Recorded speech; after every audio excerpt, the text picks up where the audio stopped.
This feature is based off of something the great team of Good Vibes Gaming discussed on a video themselves. I'll include a link to their video in the description below.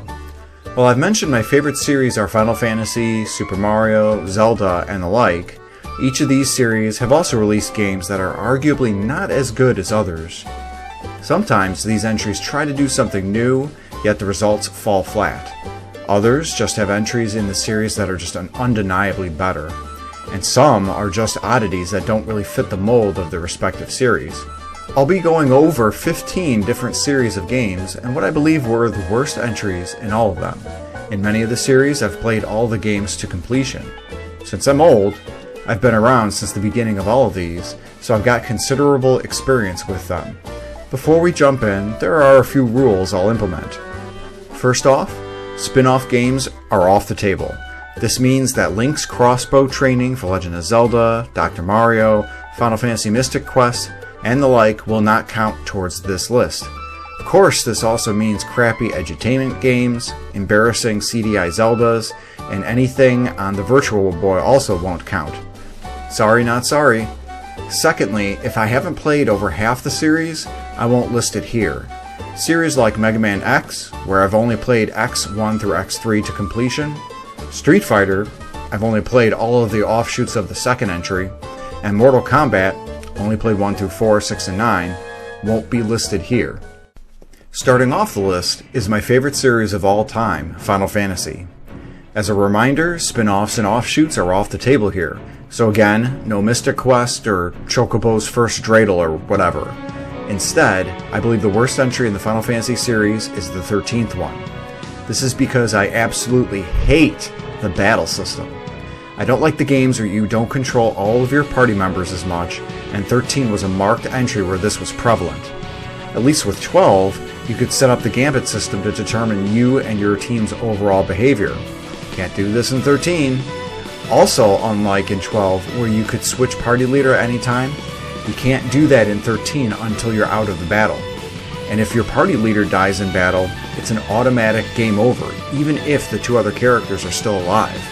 I could keep going too, such as the crappy leveling system and the fact that game is just one long hallway. The story is okay, the characters are just amalgamations of other characters in media. Creators said they literally created the main character Lightning to be a female Cloud from FF7. But, at least with 13, the graphics and the music are great. If I had to make a PTI, play this instead, I would recommend playing Final Fantasy 15 if you're looking for a better as well as a modern looking Final Fantasy game, 12 if you like MMORPGs by yourself, 14 if you seek interaction with other humans, and 6 if you want the best. I'll be splitting Mario and Zelda games into their 2D and 3D counterparts. This is because these entries in both dimensions have unique enough characteristics and gameplay that they merit this separation. In my mind, the worst 2D Mario game would have to be Mario Bros. For the arcade and NES. This game gets major props for introducing my favorite Nintendo character, Luigi. Besides this though, gameplay is extremely basic, there's no music, Mario and Luigi's physics and jumping feel stilted, and technically the game is endless. If anyone wants to argue that Mario Bros. Is inadmissible due to being so old a game and being an arcade entry first, then I would move to New Super Mario Bros. On the DS as the worst game. Now note, this is not a bad game at all. In fact, Mario's return to 2D since Super Mario World is fantastic, but some of the levels are formulaic, and the Mega Mushroom is a niche power-up at best. Regardless, Mario controls great, and at its core it has great 2D Mario gameplay. This is a compliment to just how good 2D Mario platforming is. My PTI would be Super Mario World or New Super Mario Bros. Wii. The former is a classic and the best 2D platformer ever, and the latter is a souped-up version of the DS New Super Mario Bros. 3D Mario games tend to be a bit more divisive than the 2D entries. There tends to be more argument at which one is the best, but most people agree that Super Mario Sunshine is the worst. However, I'm not like most people, and my vote for the worst here is Super Mario 3D Land on the 3DS. Like the 2D counterpart, this isn't a bad game at all. My complaints with the game are that the levels and the gameplay feel bland, especially compared to all the other 3D entries before it. The 3DS is also my least liked Nintendo system, not counting the Virtual Boy. 3D as a concept around the time of this system's launch shows how much of a technological fad it was at the time. A lot of the gameplay concepts of 3D Land take advantage of the 3D slider, unfortunately. If you have a Nintendo 2DS, you're out of luck. You can't take advantage of all of the 3D elements in 3D Land. This does result in missed items if not used properly on the 3DS, and often headaches from the 3D effects if it is. I also greatly dislike the circle joystick of the 3DS. Using it to control Mario is a pain. My PTI here is easily Super Mario 3D World, especially 3D World and Bowser's Fury. Like the move from New Super Mario Bros. DS to its Wii counterpart, this in Super Mario 3D World from Super Mario 3D Land greatly expands everything, while also featuring colorful levels, unique properties to each level, and not to mention multiplayer support. Moving to the Legend of Zelda series, my vote for the worst 2D Zelda would go to Phantom Hourglass. I haven't played Triforce Heroes for the 3DS, but I've heard that if I had, that entry may have been on this spot instead. I grew up with Zelda 2 Adventure of Link for the NES, so my nostalgia goggles are telling me that that's not the worst entry here either. I suppose Phantom Hourglass gets on the list because of its crappy ending, of which I won't spoil. I also hated controlling everything with the stylus too. This is classic Nintendo wrapping its games around the uses of the hardware instead of focusing on ensuring refined gameplay instead. It is still somewhat of a decent game despite these shortcomings. If you want to play a 2D Zelda game, my PTI here is Link to the Past. This is easily the best 2D Zelda game and it is a classic for a reason. You also can't go wrong with Lynx Awakening, both the Game Boy and Switch versions, as well as even the 3DS's Link Between Worlds. Now this won't surprise anyone, but I believe the worst 3D Zelda is Skyward Sword for the Wii. The motion controls gimmick of the Wii era is in full force for better and a lot worse. Slashing and putting up the shield constantly during combat gets tiresome quickly, and it ultimately made me just want to avoid combat wherever possible. The world and levels themselves also feel like a series of dungeons for hunt quests of items, which help to unlock more dungeons. Thankfully, the characters are charming, the aesthetics are nice, albeit somewhat washed out, and the story I felt was great. I also never personally got annoyed with Fi. My PTI here would be the Switch version of Skyward Sword. It eliminates all of the motion control hassle if you choose to do so. There are also a number of improved nuances throughout the game, making this the superior version to play. Do you want the best 3D Zelda game to play? I can't recommend Ocarina of Time and Breath of the Wild enough. The Metroid series has some really great and not so great games in its series run. Like Mario and Zelda, it has a combination of 2D and 3D games. Unlike these series, there aren't as many games, so I'll be putting judgment on the worst game for the entire series as a whole. The go-to response would be Metroid Federation Force for the 3DS, but I haven't played this one, and honestly I've heard this isn't as bad if you've got 3 other people that you can play it with. Its biggest issue is that it doesn't start Samus. No, my pick for the worst Metroid would be Other M for the Wii. I absolutely hate how Samus is portrayed here. I felt that she was placed in too much of a subservient role to the Galactic Federation and especially her former superior officer, Adam Malkovich. She also exhibited signs of mental trauma from her past experiences, especially from the events in Super Metroid. This especially is the case with her PTSD in her fight with Ridley, which canonically makes no sense. At that point, she's already fought and beaten Ridley at least 5 times. Though really everyone's own mental journey can change as they gain new experiences in life. The gameplay itself is good, although holding the controller like an old-style NES game and using the D-pad to move Samus in a 3D plane feels somewhat awkward. Finally, the heavy references to motherhood throughout the game felt really forced and heavy-handed. My PTI here is Metroid Dread, for a fantastic, newer 2D Metroid experience. Samus has none of the weaknesses she shows in Other M and is represented simply as the badass bounty hunter that she is. The Donkey Kong series has certainly seen its fair share of different types of games. From the clunky arcade-style games in the 80s, the smooth and fun DKC games in the 90s, to the awkward music phase of the aughts, DK has definitely seen a lot of these changes. If If I had to pick a worse game, I'd say either Donkey Kong 1 and 3 for the arcades, or Donkey Kong 64 for the Nintendo 64, obviously.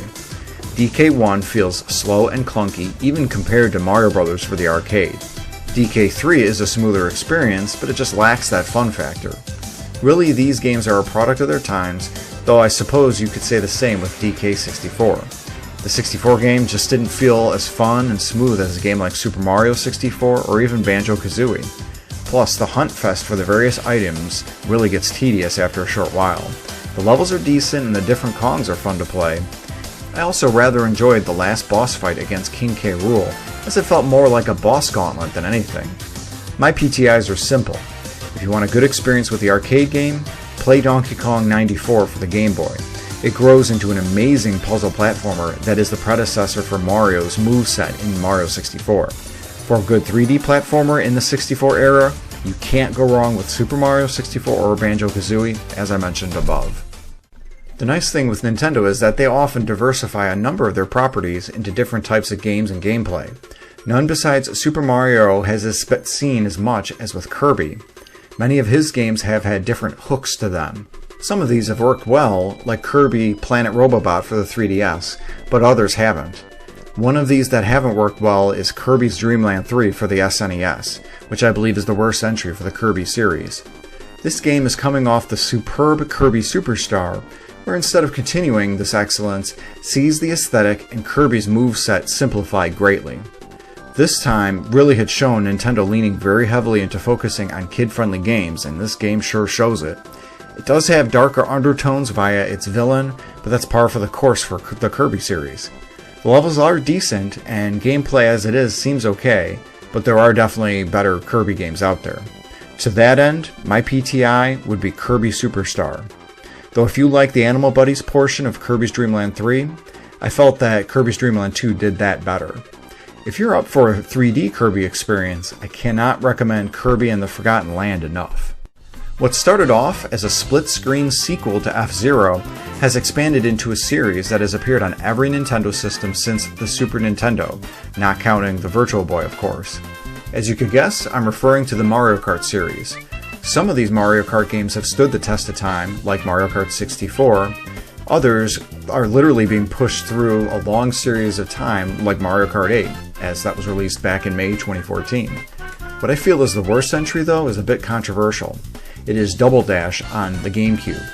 While the tracks are entertaining and the character selection is great, I absolutely hated the tag team switch mechanic. It also limits the number of carts depending on who you selected, which this game also introduced carts that didn't look like the standard fare anymore. I also found the repeated voice sampling irksome. The controls themselves also felt more slippery compared to the previous games of Mario Kart 64 and Super Circuit.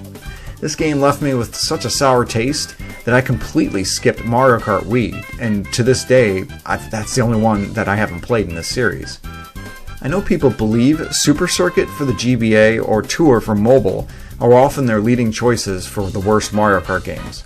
Super Circuit isn't even close if you look at it like a spiritual sequel to the SNES Mario Kart, since the mechanics and coin system play so similarly, and it has all the SNES tracks in it. Since I live in the US and don't live in Japan, the enticing nature of the mobile market has totally passed me by. I would say Tour would be a very close second place to the worst Mario Kart entry. At least this game has a plethora of choice for characters and tracks, and the gameplay actually isn't too bad. My PTI here is Mario Kart 8 Deluxe for the Switch. It has one of the best gameplay experiences, a phenomenal selection of tracks and characters, and an excellent multiplayer for both offline and online experiences. This game is plagued with rubber banding. Rubber banding, of course, is where lower placed characters get better items to easily catch up, and CPU characters have uncharacteristically high speed to catch up when they're not in the lead. But really, all the Mario Kart games have this to keep things fair for the unskilled players and challenging for veteran players. For the Smash Bros. Series, this one is easy.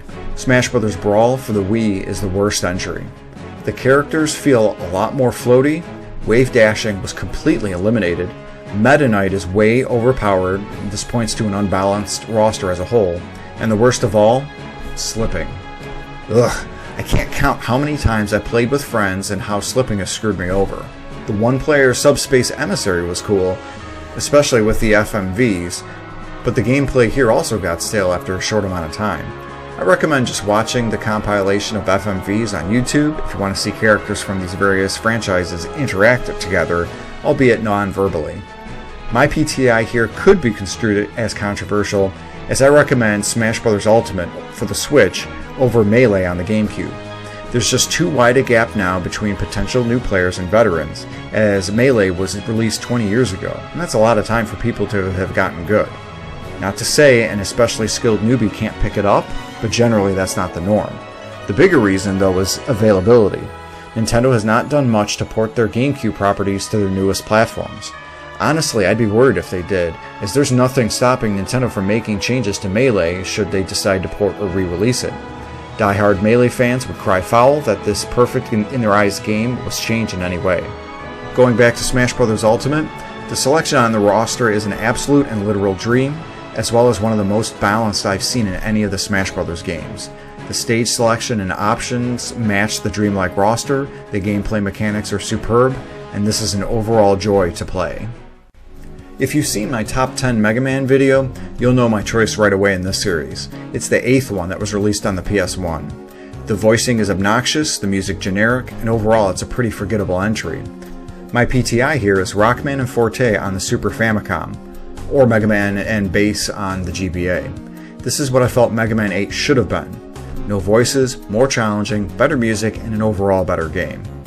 I've also played through all 5 Mega Man Game Boy games, and the second entry here is the weakest.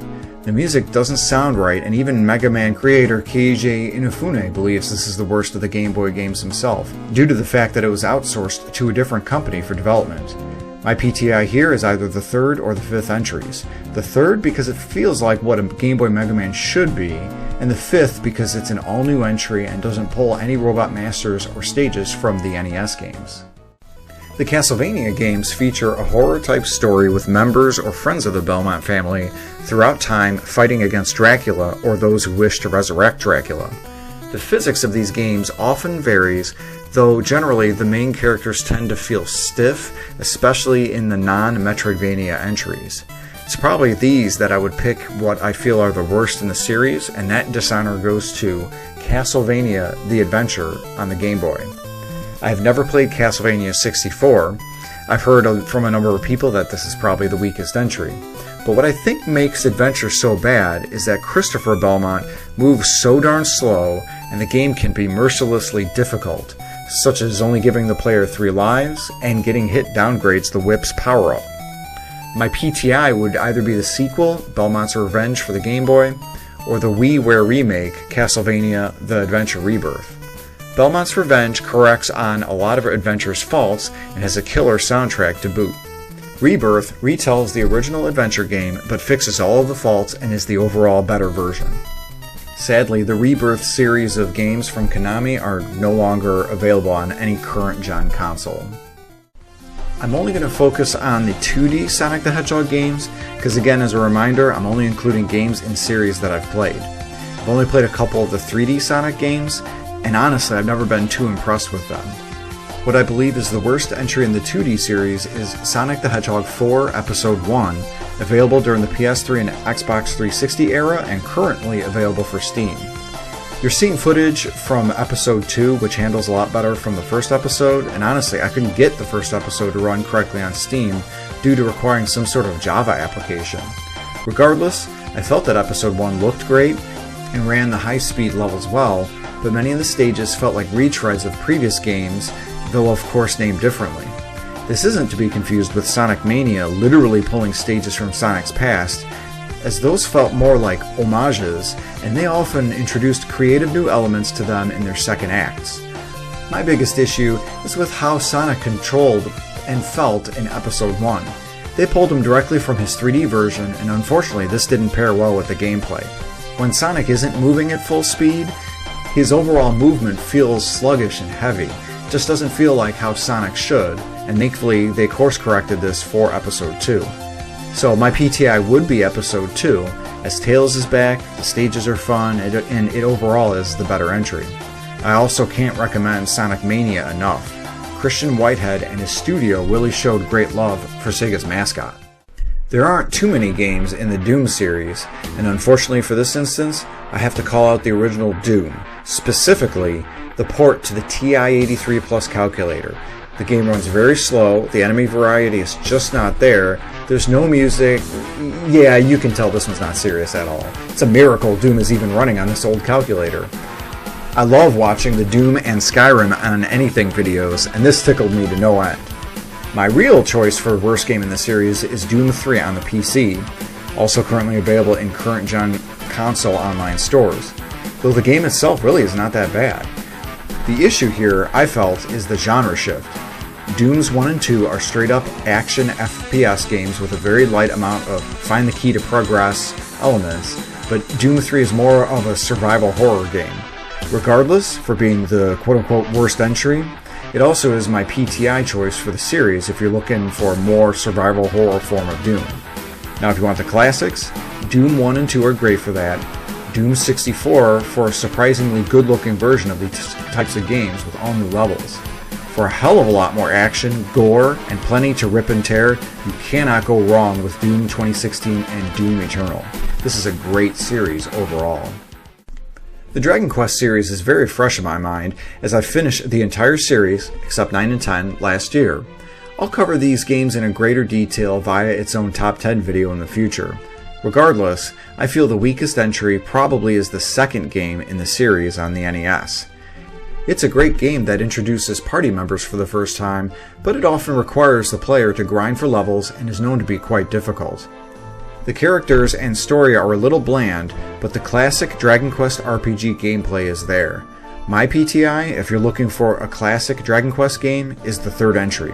You get less of the character development, but you gain a high amount of customizability by adding in characters with varying classes, a fun world to explore, continued great RPG gameplay, and the best soundtrack in the series thus far at that point. If you're looking to play the best Dragon Quest game, you'll have to wait until I release my top 10 video. Sorry! Buy Dragon Quest XI's, it's the best, and it's available on all current gen consoles. If you like games with some convoluted storylines that last multiple games in real-life years, and anime kids with crazy haircuts and big feet, Kingdom Hearts has you covered. Seriously though, this series is fantastic. It combines Disney characters and Square Enix RPG elements to come up with an intriguing, albeit somewhat confusing, storyline full of expressive characters, fantastic soundtracks, great graphics, and great action RPG gameplay. It's an even better combination than, well, not more than peanut butter and jelly, but it is better than Wendy's Frosty and French fries. The worst entry in this series is Chain of Memories on the GBA. I'm not a fan of RPGs using cards. This is probably why I won't ever get into Voice of Cards and have had a hard time with the DBZ card-based RPGs back in the day. The gameplay for Chain of Memories mixes action elements with using cards to attack, all on the small screen using a pixelated version of Sora to attack his pixelated enemies.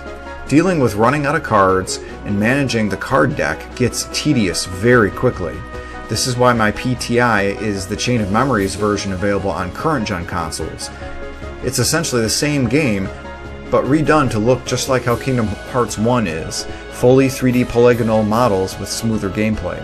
The card management is still there, but it's easier to view the perspective and distance between Sora and his targets in battle. All of these versions retread all the worlds from the first game, so it feels like playing through a remix album of your favorite artist's music. The East series is another series that's very fresh in my mind since I just finished the last game this year. I feel the older games tend to have gameplay that isn't as smooth as the newer ones, although the remakes do a great job of improving their previous versions in nearly every aspect. Case in point, the worst game of the series is Wanderers from Ys for the NES. The SNES and Genesis/Mega Drive versions are definitely better, but all of them feature Adol fighting in a side view reminiscent of Zelda 2. Poor swordplay, necessary grinding, and annoying bosses make this game a slog. Thankfully, the music in it is absolutely top-notch. My PTI on this is its remake, The Oath in Falgana.